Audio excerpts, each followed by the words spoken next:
Hello नमस्कार, मी स्नेहल आणि ही माझी बहीण तेजल आणि आपलं स्वागत आहे भटकंती विथ स्नेहल या चॅनलवर। आज आपण जात आहोत बाणगंगा आणि वालकेश्वर एक्सप्लोर करायला, जे लोकेटेड आहे मलबार हिलवर। इथे पोहोचण्यासाठी आम्ही ग्रँड रोड स्टेशनवर पोहोचलो, तिथून कॅबने मलबार हिलला आलो। बाणगंगा तलाव हे अत्यंत प्राचीन व पवित्र स्थान मानले जाते।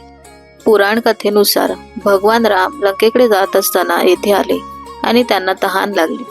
तेव्हा त्यांनी जमिनीत बाण मारला आणि त्या ठिकाणाहून गंगेचे पाणी प्रकट झाले, म्हणून या तलावाला बाणगंगा असे नाव पडले।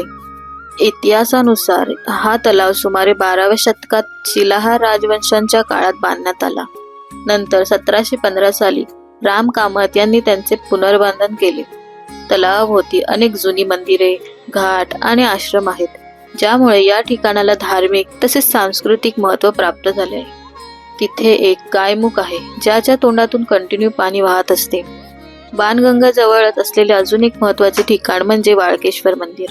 पुराण कथेनुसार भगवान रामांनी वाळूपासून शिवलिंग तयार करून येथे पूजा केली, त्यामुळे या मंदिराला वाळकेश्वर असे नाव मिळाले।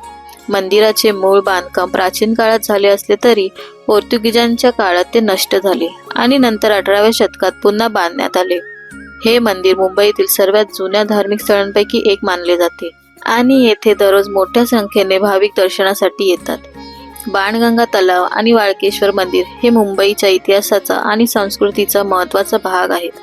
शहराच्या गजबटातही हे ठिकाण शांतता, अध्यात्म आणि परंपरेची अनुभूती देते।